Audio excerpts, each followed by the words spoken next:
I got a call. I was in Bombay. I remember I was somewhere very close by here. Dr. Manmohan Singh wants to speak. So I went, and that's how I met Mufti Saab and whatever. And they appointed me as economic advisor to the government of J&K. So then the via media was that, okay, since he's economic advisor, why don't we appoint him as chairman of the bank? Let him run a bank, as if running a bank was like something, I'd done all my life. So it was great fun. JK Bank did very, very well. This for the record, you can see, I think the profit started at 28 crores. When I left, it was like 1,200 crores. Then around 2014, Mufti Saab came to Bombay and persuaded me to contest elections and join politics. And by March, I was finance minister. So that's how it happened. Then we had good fun. We kind of worked out some interesting projects, notably one of them being the 80,000 crore project for a reconstruction package. And you have had a career mostly in public finance, let's call it that. So just wondering how a young person can get into public finance. Two broad areas. One is pure play government finance, which is like your budgets and, expenditure policy and stuff like that. So that's what the government does. But along with that, there's another kind of vertical, which is the PSUs, the public sector undertaking, which are like corporates, except they're owned by government. What I'm also hearing is that, in fact, doing something in the public sector could even make you better for the private sector. Oh, yeah, without doubt. Without doubt. I think if you were to ask me that what is one thing that you would advise people is have a stint in government. It should be like not quite what the army training used to be, that you do a 2-year army training, get on to the, if you want to do a robust career in public policy, do a 2-year stint in government. Similarly, the kind of numbers that governments deal with, monthly basis, GST collections are 1.6 lakh crores. How many corporates run that on an annual basis? So the scale is different, right? It gives you a sense of perspective. In terms of future of finance, we hear a lot of these terms about decentralized finance, Bitcoin, crypto, etc., etc. So there are 3 broad trends that are operating today globally. You want to decarbonize. Second trend is decentralization. Huge trend. You want to shared platforms, you want to decentralize infrastructure, you want to decentralize finance, it's all becoming very decentralized. And the third trend is digitalization. So it's a 3D.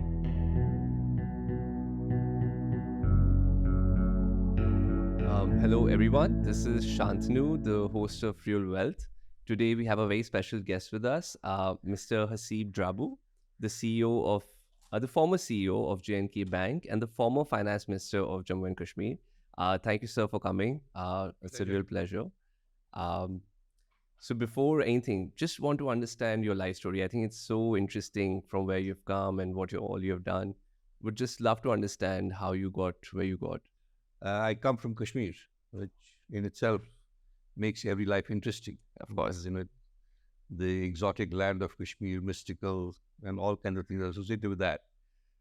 So I studied in Srinagar, the Amar Singh College, and then the university, did my postgrads in economics, and then went to Center for Development Studies, JNU, to pursue advanced studies there, do my MPhil and PhD at Center for Development Studies.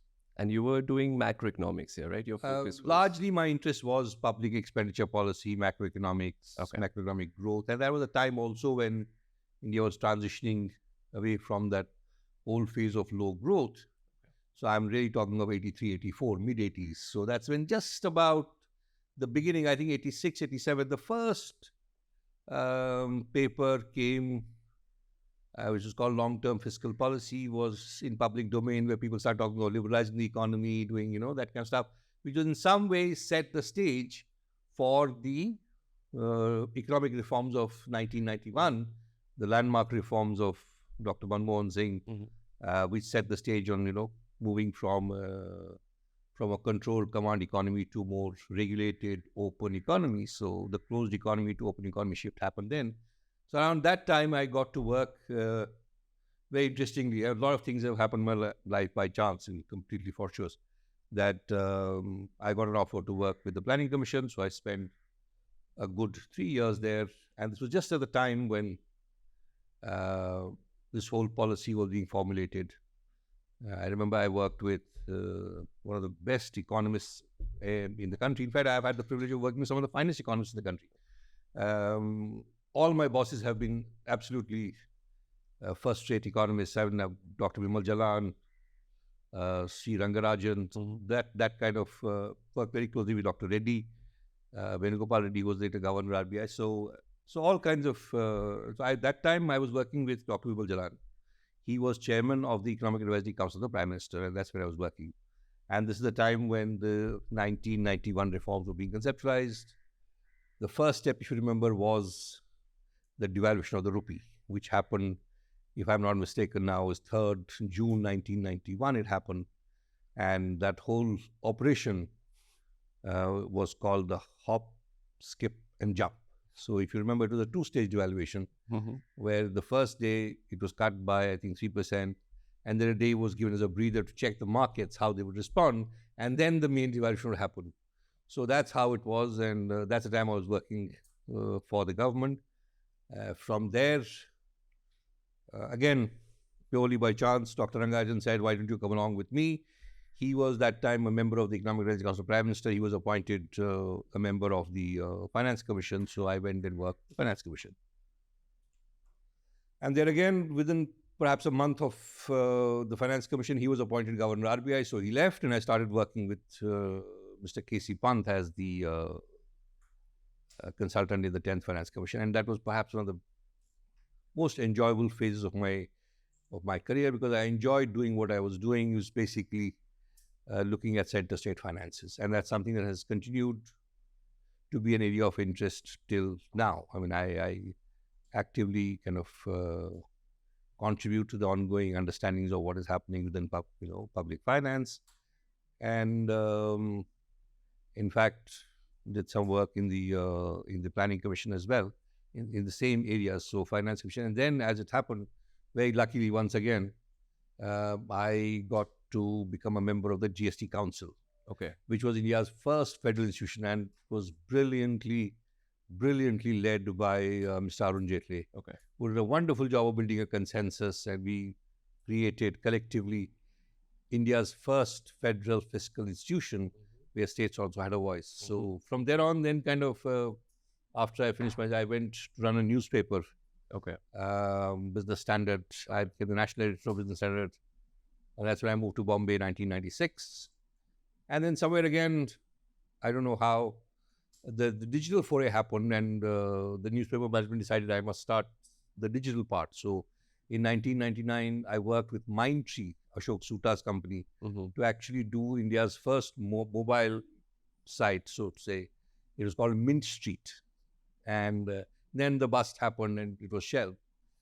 But at that point, I think this is now, I'm talking of 2001, Manmohan Singh is the leader of the opposition in the House, and a government is formed in J&K between PDP and Congress.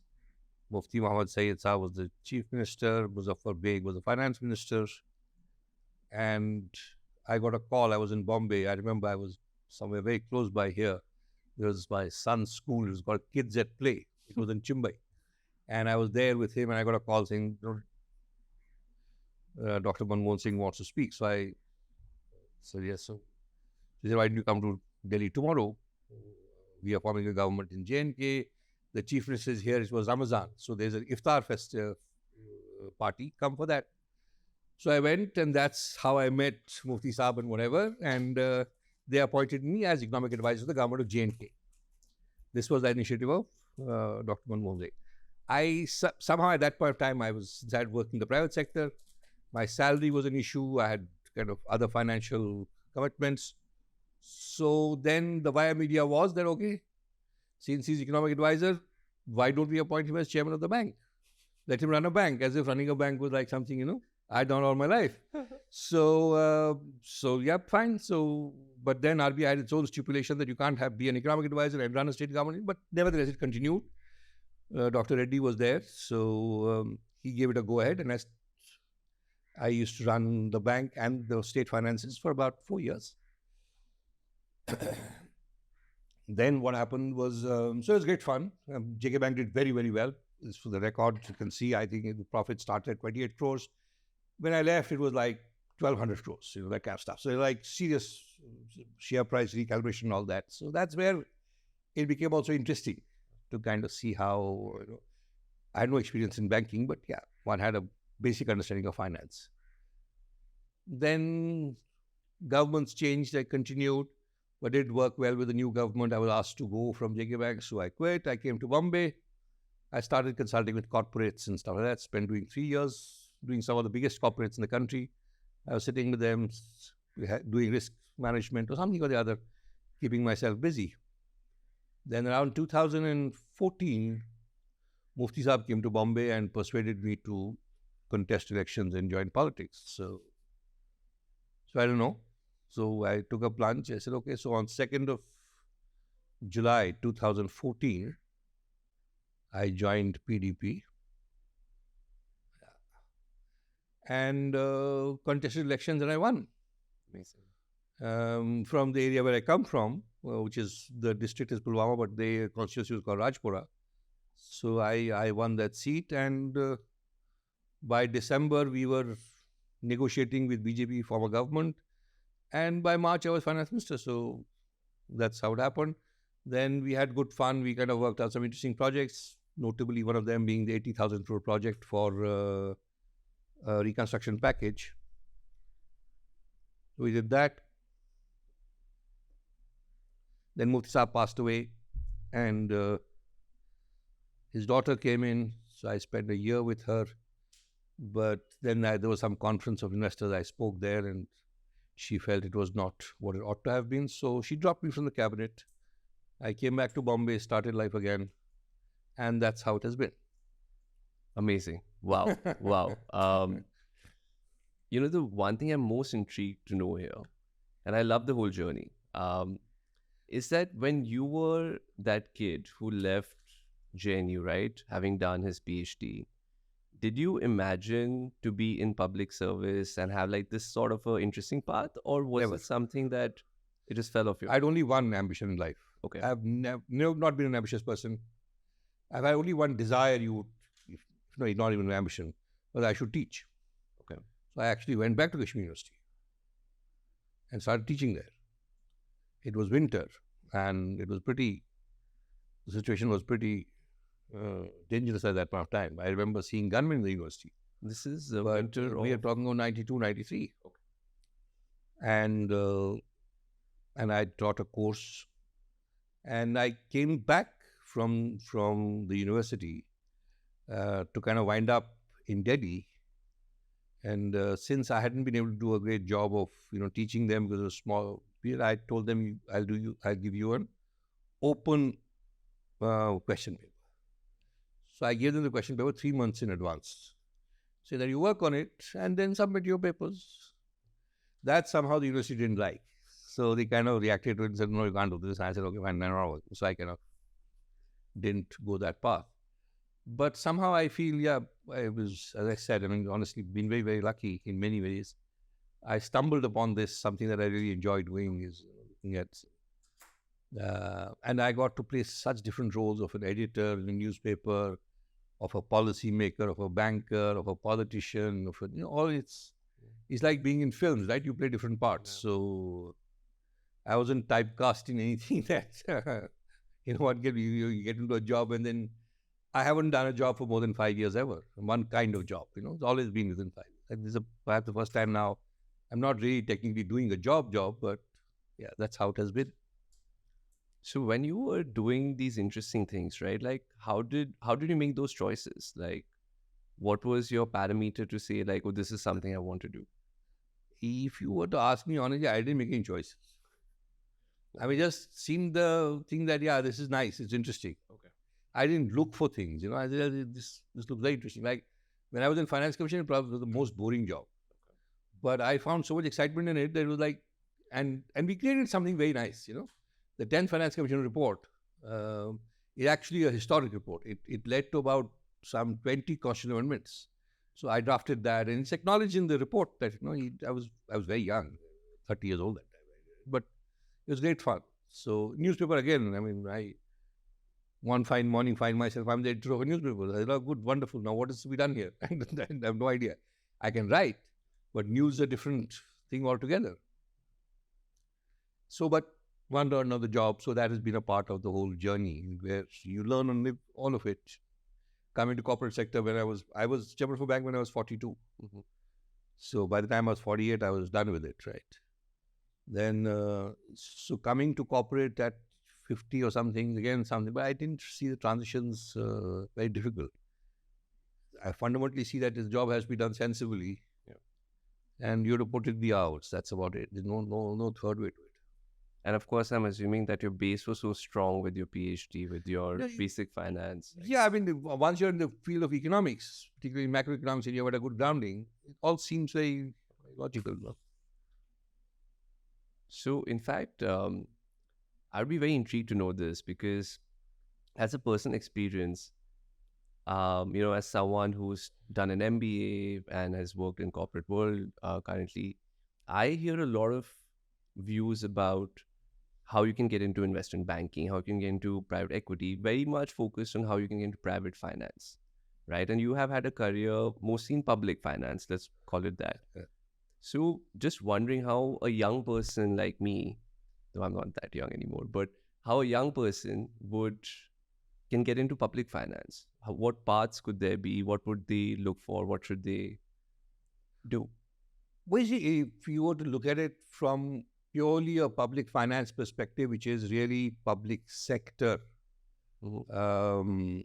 as a whole, then there are two broad streams of thought, or two broad areas. One is pure play government finance, which is like your budgets and expenditure policy and stuff like that. So that's what the government does. But along with that, there's another kind of vertical, which is the PSUs, the public sector undertakings, which are like corporates, except they're owned by government. So they may culturally may be different, but in terms of their regulatory environment, in terms of their balance sheet, in terms of their cash flows, in terms of their capex, in terms of their HR policies, it's very very corporate, right? So one way to get into the broader zone of public finance would be to look at some of these. That's an easier transition to make from one corporate to another. So there would not be much difference, let's say, in terms of the structure of the balance sheet between a Reliance and an IOC. So you can make a very easy transition from there. Once you are in public sector, then you are part of the overall government and you get a sense of how government functions because it's more about cultural differences and the kind of things that what do governments do and what are they supposed to do and how they do it, right? They're not driven by a profit motive, let's say. The government administration, PSUs are. In fact, there's a smaller distinction between within that also. They're called departmental undertakings and non-departmental undertakings. Departmental undertakings like posts and telegraphs and everything are not supposed to be driven totally by profit motive, but somewhat. PSUs are like open, yeah. Profit is the motive. Whereas departments, the government runs, whether it's rural development or all, have no profit motive at all. To move from there to get into government would be one. The other interesting route, which is often now happen, is in addition to the bureaucracy, so to say, the ministries, there are these various bodies like the Niti Aayog. It's a policy making body. It used to be earlier kind of planning commission, which had a lot of role and a lot of powers. Now, Niti Aayog doesn't have the same kind of powers, but still, that's another area where you can start getting into the or a place like National Council of Applied Economic Research, NCAER, or there is a public finance institution in Delhi. So they actually, it's called NIPFP, National Institute of Public Finance and Policy. You can work there, and from there, an entry into government is very, very easy. Off and on, you see people moving from NIFPF to government and from government to NIPFP and all that. So that's the route to go into that kind of a role of a public finance role rather than from the public markets, as you're saying. Yes, private markets, like whether it's private equity or others, surely that is well laid out. But from the public market perspective, these are the routes that one can take to get into it. Interesting. And just to be clear, to get into even these organizations, it's a more academic PhD route that you take usually, or even an MBA transfer. Even MBA is fine. Got it. MBA finance is fine. They're quite within the PSU setup also and within the Niti Aayog setup or whatever. In fact, they do promote that and they do internships and stuff like that to get people understand how, because one of the things that I have seen lacking in a private corporate sector, whether it's a manager or CFO or CEO, whatever, is the context in which he operates. He's not very clear about that. And the context is provided by the government policy. Like there's a big shift that has happened over the last 50 years in India, starting from 1991, is you moved from a controlled command economy, saying that, government would tell you, okay, you will make X amount of steel, you will do this kind of stuff. So all was controlled. You have moved to an open market economy, which is regulated. So today you have a regulated economy. Now, what the impact of that on the corporate sector itself needs to be understood in greater depth and detail, because transitions are going to happen constantly. The economy is evolving. So as you go from a 3 billion to a 5 billion to a 10 billion, the complexity of the economy will itself increase. And you will have far greater need for regulators and the interaction with those regulators. What are they looking for? Like in the financial sector, the biggest regulator is RBI. What does RBI want, and what is its macroeconomic policy going to be? What is monetary policy going to be? Because that's what will drive the economy. Earlier, because government was the biggest spender, the last 2-3 years has come back to think. But there was a time when the private corporate sector was becoming the biggest spender. So once you see the government may not have the ability to spend that much, so it's not fiscal policy that will drive it, but monetary policy. So that's what RBI controls, right? In terms of how much money should be in the economy, what should be the interest rates, how to manage them, inflation, so on. So that's another very exciting route for the larger area of public finance. So interesting. What I'm also hearing is that in fact doing something in the public sector could even make you better for the private sector. Oh yeah, without doubt, without doubt. I think if you were to ask me that what is one thing that you would advise people is have a stint in government. It should be like not quite what the army training used to be, that you do a 2-year army training, get on to the, if you want to do a robust career in public policy, do a 2-year stint in government. You see, it's a very simple thing. I remember having a conversation many years back with one of the youngsters. If you want to be a doctor and you want to learn, then don't be a doctor in a, Sudanshu clinic in Delhi. Go to AIMS. Because the diversity of disease, the diversity of the patients, their kind of backgrounds, social backgrounds, the amount that one private sector's hospital sees in a year is what AIMS sees in a day. So you'll become a much better doctor by the sheer experience of having seen so many kind of patients, right? Similarly, the kind of numbers that governments deal with on a monthly basis, GST collections are 1.6 lakh crores. How many corporates run that on an annual basis? So the scale is different, right? It gives you a sense of perspective. You begin to think, and the kind of institutional knowledge that government has, in terms of data, in terms of understanding of what the natural resources are, where they are, how they are functioning. You may like to point out the suboptimality of public policy, but that's not because of the lack of knowledge residing within government. It becomes suboptimal because by the time it becomes a policy, a whole lot of interests work on it, and it becomes a lowest common denominator. And hence, from a very MBA kind of perspective, it's where it is a black and white situation, it's suboptimal. It's not. It's rich in its complexity, because that's a real life situation. You are not dealing with things in a lab condition. You're dealing with the real life. And that's what is a huge thing that goes into evolution of public policy. And how that is navigated is something that's a skill in running governments. So I would for sure think that any corporate young kid who wants to make a career in that should get a sense of how the government is run, what's happening, what are the overall, where are we headed? That whole macroeconomic perspective should be very clear. Yeah. No, wonderful. I totally buy that, because I think the scale, as you said, is so different. The diversity and also the stakeholder management, right? You're dealing with so many different stakeholders, which is something you can't get. And with mutually conflicting interest. As a corporate, you may not want to supply to a particular segment. Your choice. But when I'm doing a public policy for a public good, I don't have a choice, then I won't give it to him, I'll give it to you. I thought that doesn't work. People have claims. People have rights. No, absolutely. Absolutely. So just getting back to your career, right? I think there's so many interesting parts there. But I am very intrigued to learn about the stint as the finance minister in J&K, especially to understand how did you do the stakeholder management, let's say while deploying a budget or deploying, I think you had 80,000 crores or something that you deployed. So how do you? To be honest with you, the specific question that you asked, how did I do stakeholder management? The absolute honest answer is I didn't do it. That is why I was sacked. So that is the absolutely, honest, truthful answer. Because I saw it as a professional mission that we have a messed up budget. And we have huge gaps in our resources. So I said, first 3 years, I'll do nothing. I won't listen to anybody. I don't give a damn. I need to get my house in order. And the first budget which I presented, I don't think ever, at least I hadn't seen a national paper writing about a state budget. So there was this Ashok Desai who was a very famous columnist and used to be chief commander of the government of India. So he wrote a piece saying that Drabu's budget is more interesting than Jet Li's budget.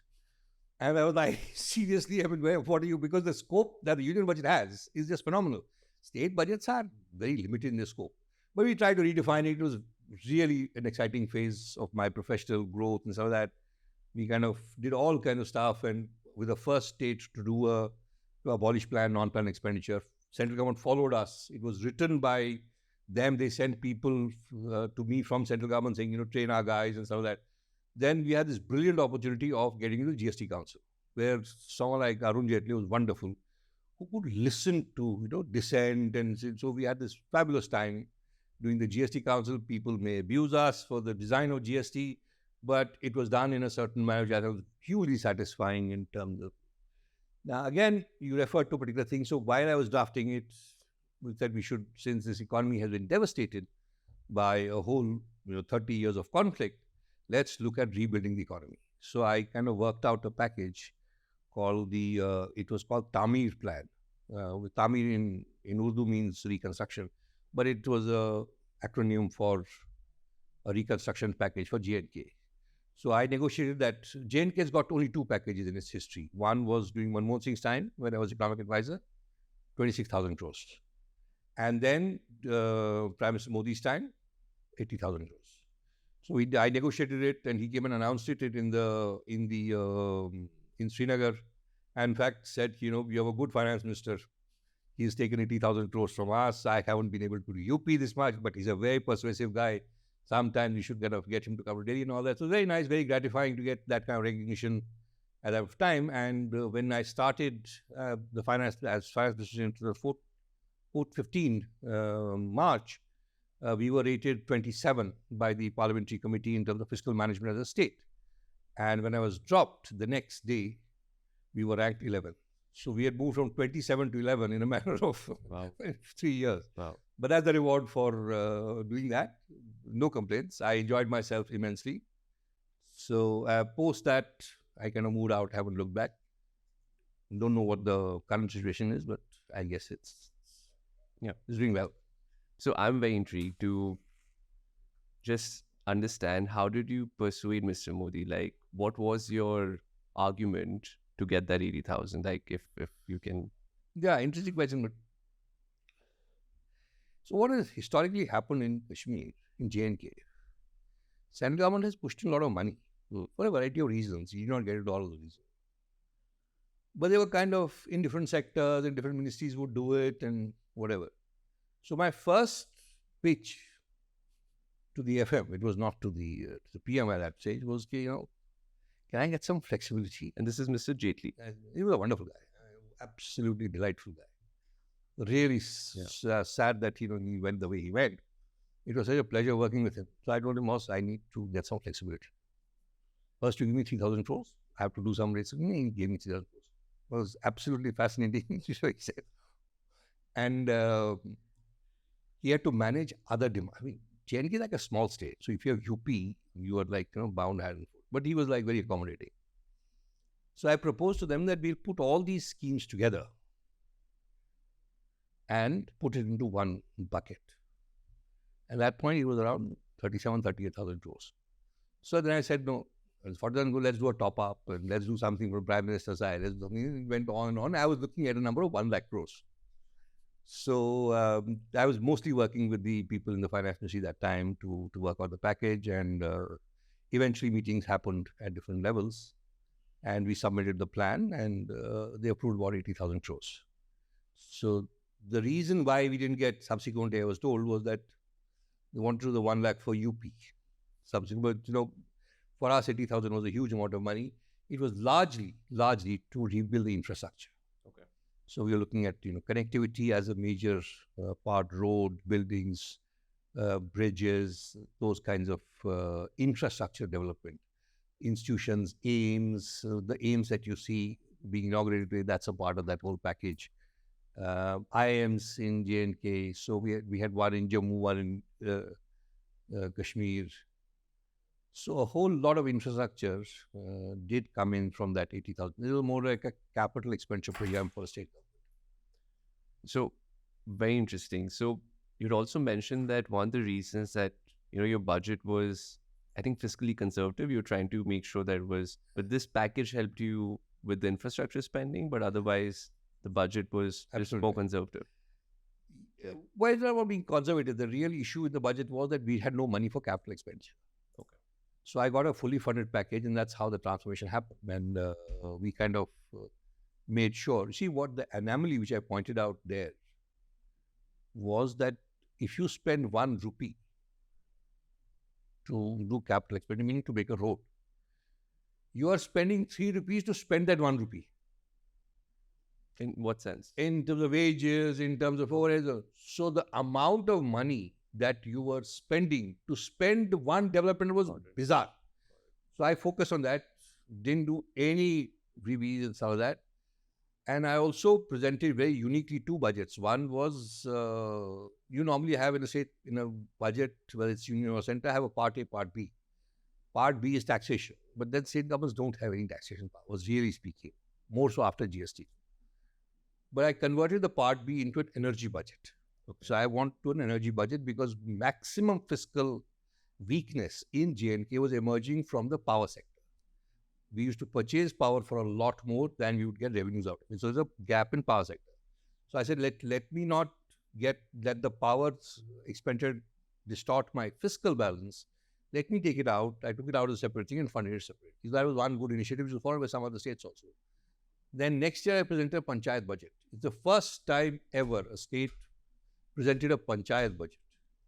So I said, this much how I'll give to panchayat, these are the formulas I'll do, this much money I'll transfer, because it was always implied in the state budget. So I was trying to also build panchayats as a third tier, which is fully funded because they were not otherwise funded. So those 2 or 3 things did quite a lot of transformative changes in J&K. Oh, amazing. I think the panchayat budget, especially, like I've never heard of that. And I think then you're also empowering the ground. That's right. So wait, just out of curiosity, in that panchayat budget, what did you enable the panchayats to do? Like, because they also don't have too much. We earmarked resources and said that, look, if there is a school cess, you levy it, you collect it, you spend it. Okay. So we're giving them revenue sources plus expenditure subventure, that if you spend much, then I give you something more. So we're trying to make them a little more aware. We're also trying to say that, look, you can raise your own resources. Like in US, municipal bonds are a big source of finance. Why not municipal bonds here? So let's start looking at those kinds of things. Well, that's fascinating. In fact, I had in the budget, since we were talking earlier of this whole thing about private and public and whatever, it must be also perhaps the first budget we actually said that government will set up a sub-national wealth fund, more like a private equity fund.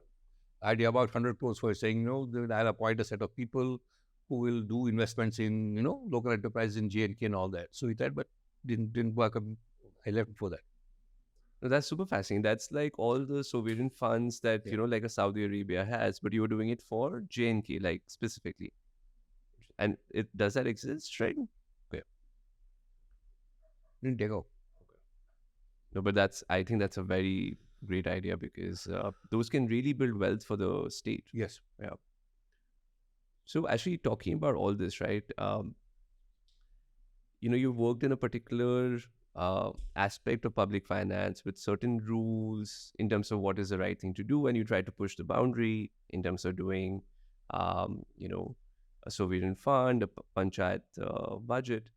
I'm just wondering, how do you see public finance in that sense evolving as you go forward? What else does it need to adapt to become more conducive to a growing India? Well, I think, now it's a time that this economy will be driven by private investments. So a lot of it, if you see in the last 5, 6 years, one of the biggest things that current government has done under Mr. Modi is to change the public expenditure policy of India. If you look at the Nehruvian era, since we always have this Nehru versus current regime, or if you were to see the 50s and the 60s and the 70s, up until mid 80s, public expenditure was driven by public investment. Or if I put it the other way around, the large part of public expenditure was in the form of investments. What has happened since 2015, and that's an important variable to look at from a macroeconomic perspective, is public expenditure has become more welfare oriented. It has become more consumption oriented, more income enhancing oriented, not investment oriented. Now, there is a difference in this. I mean, it's not one is good or one is bad. When you do investments, you actually create the capacity for growth. And that's how economies grow. But in that process, there is adverse income distribution happening. Then subventions have to happen, whether it's a subsidy, it's a DBT, whatever you want to call it. You then start doing so. You gas subsidization, pani, jal, whatever else, basic needs, which is current consumption. So you support current consumption. That's a big change. And that is more tangible in terms of, so if you, and that was possible only because you had built a certain amount of things. But last 2 years, I think, post-COVID particularly, because COVID really kind of almost annihilated the world economy and consequently every other economy. Government felt the need to revive the investment cycle by pushing in more investment. So that's where the story would then rest, that they then decided, and that's continued.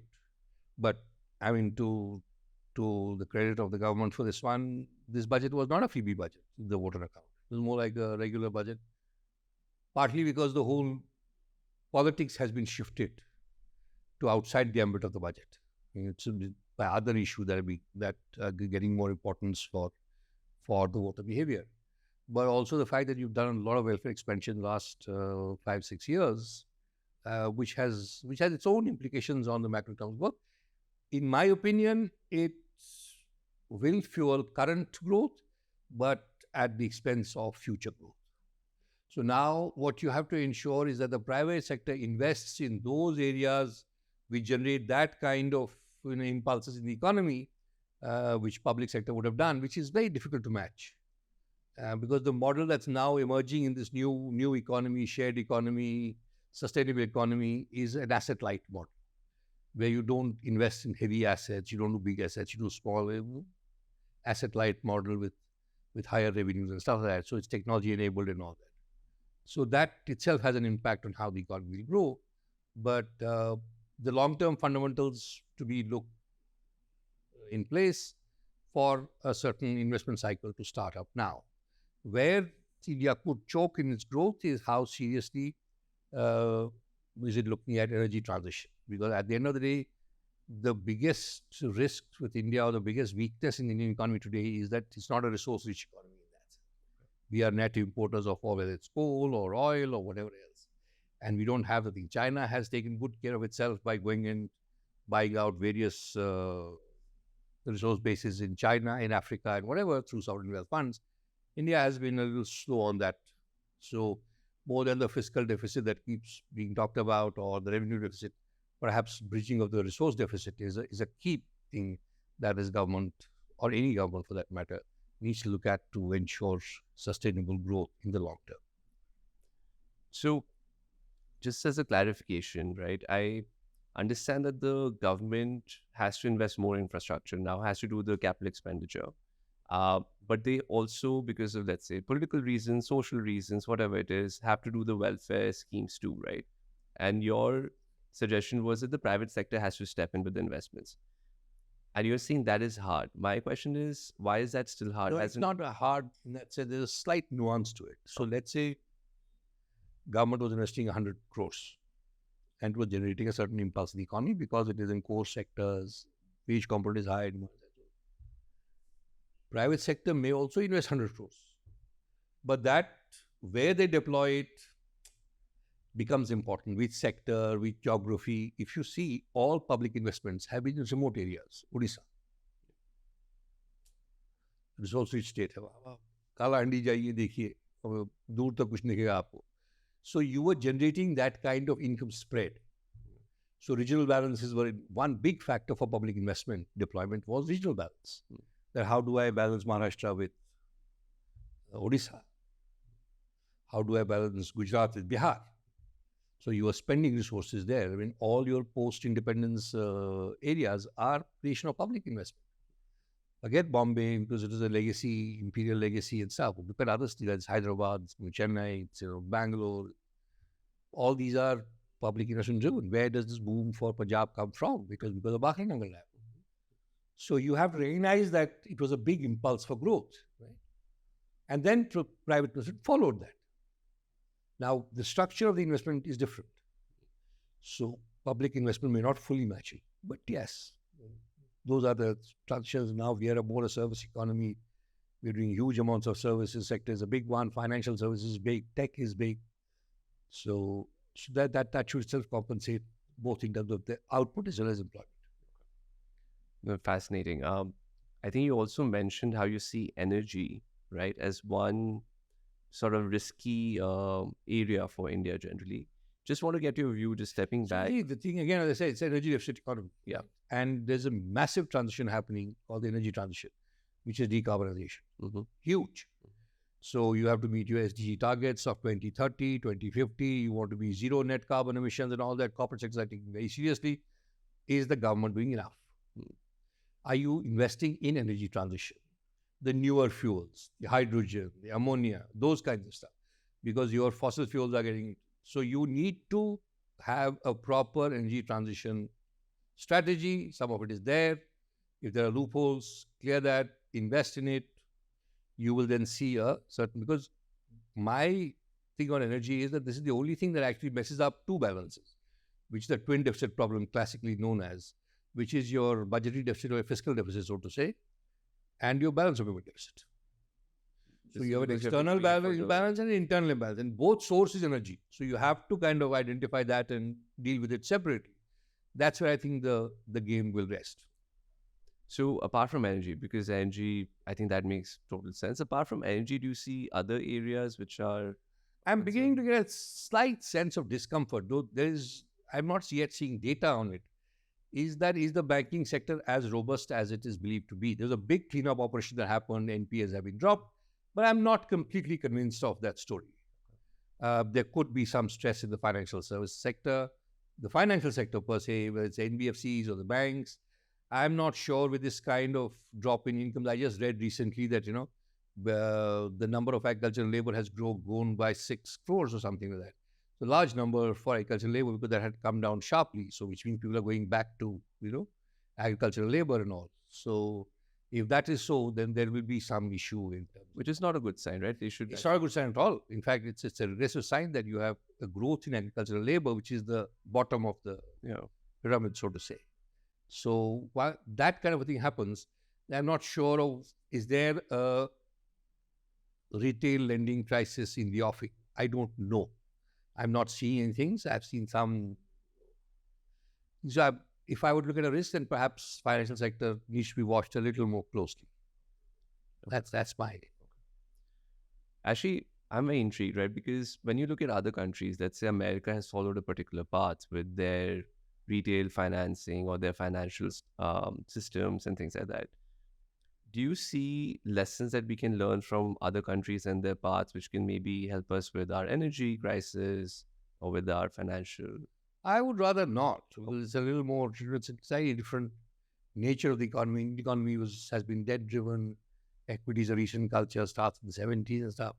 So I would much rather look at it a little more of a own home market kind of a growth story rather than borrowing stuff from elsewhere. Perhaps, if anything, that the South Asian banking sector, but now it's become all globalized. So you have those norms and which have to be met, the Basel norms and stuff. So it's really a unified structure now. There is a overall trend of convergence of the regulatory environment across the globe, particularly in financial services, because it's interlinked. This follows the 2007 meltdown. So that has happened, and that, uh, in that sense, from financial sector perspective, I think the RBI has done a damn good job in kind of creating a regulatory oversight mechanism in which things haven't gone out of control. And some of the credit for that must go to Venkataraman Reddy, who did an outstanding job of that period, managing a crisis and making banks stronger than they were at that point of time. So again, I'm very intrigued about this because one thing as a young person that I noticed, right, is that our stock market, for example, keeps going up, and there's so many pros that you hear about India and everything. Um, do you think all of that is sustainable? Do you think there is actually, like, what do you think about the growth story right now? What are the pros that you actually believe that are there for us, the green shoots that are working for us? Now we are in a bit of a sweet spot. Apart from the China plus one strategy, where India has become prominent by default, the regulatory systems are better in the country. There's a huge size advantage. There are now efficiency gains. The taxation thing has fallen into place. This GST has resulted in a non-cascading of taxes. So though it has had a adverse impact on the small and marginal things, which really our story should rest with, not with the big corporates, but the SMEs and the small and marginal thing. That's where the Indian story actually lies.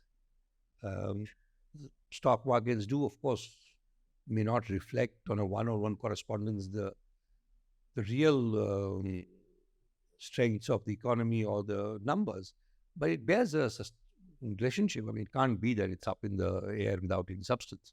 So they may be overpriced, yes, but that doesn't mean that there's no basis to that kind of override the stock markets. And I don't see the market capitalization of percent of GDP being high or in dangerous territory. I don't see that.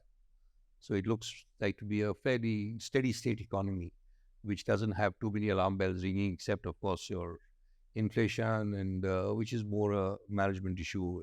Employment is a structural issue. Plus, the transition from going back towards agriculture is a bit of an anomaly. But then that's what policymakers are meant to resolve, right? Can't be a steady state on all fronts. But the good story is that government has money coming out of the ears through GST. So you're doing $1.5 lakh and $1.5 lakh every month. So that's a hell of a lot of resources to have. So I was wondering, right, in terms of future of finance, we hear a lot of these terms about decentralized finance, Bitcoin, crypto, etc., etc. I just want to know your views on this. How does that? So there are three broad trends that are operating today globally, which are trends in their own right, but also the way they interact with each other makes it very complex. So the one big trend which I referred to earlier was decarbonization. You want to decarbonize. Second trend is decentralization. Huge trend. You want to shared platforms, you want to decentralize infrastructure, you want to decentralize finance, it's all becoming very decentralized. And the third trend is digitalization. So it's a 3D. Decarbonization, decentralization, and digitalization. Digitalization and decentralization work closely in tandem because a lot of decentralization is possible because of technology. So that's what you're really talking about in terms of your own decentralized financing.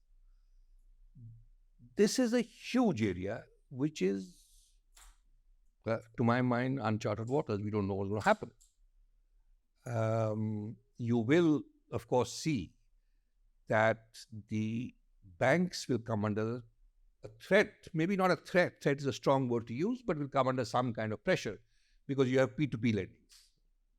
You have lending that are outside the formal institutionalized structure. And what that does, it is to reduce the cost of doing business. So today, if I borrow from a bank, let's say you take a housing loan, you're up at 13%. What is the cost of money? If you put your money in the bank, how much do they give you? 5%, 6%? Add a cost of risk also, make it 8%. add a profit also, make it 9%. Add 1% more for goodwill and say, acha aadmi hai, de do ek aur, so it's still 10%. Where is the remaining 3% going? That's the cost of doing business, cost of transacting, and that's coming down through digitalization. So going forward, yes, that will be a huge, it's a disruption. So if you were to look at it from a perspective of what it does to economic growth, it will be a disruptive process. And from there will emerge a new financial architecture, which is a blend of both. You cannot have either or.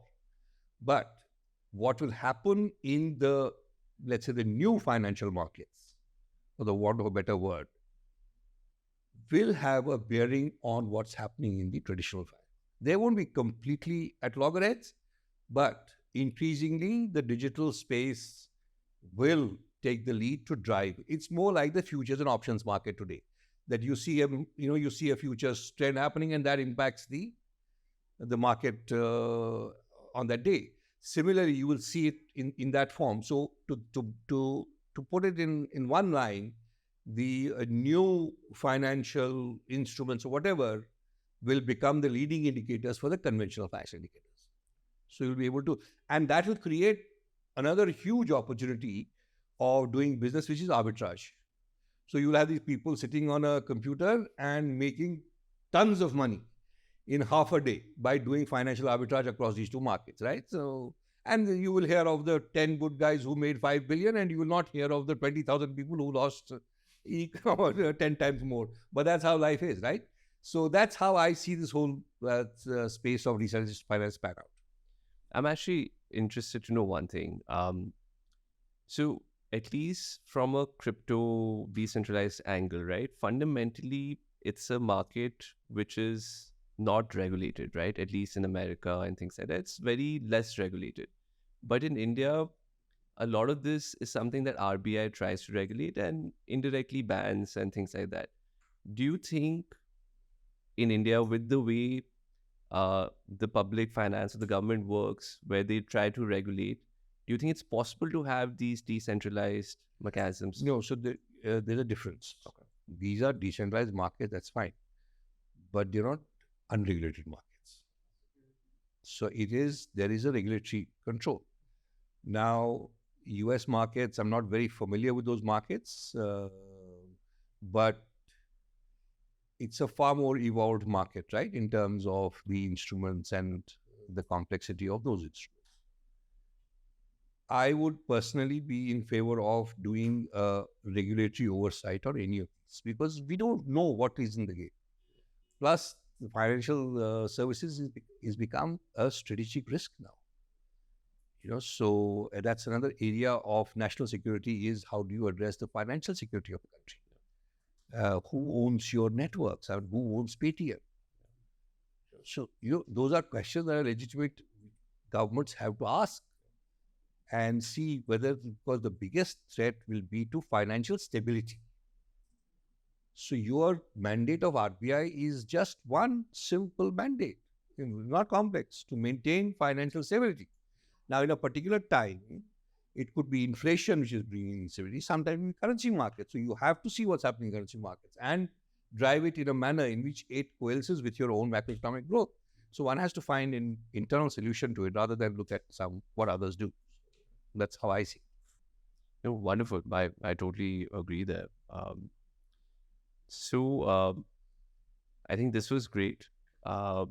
Lovely conversation. I think I learned so much myself about how the public financial system works and just the stories. I think thank you so much for sharing these stories.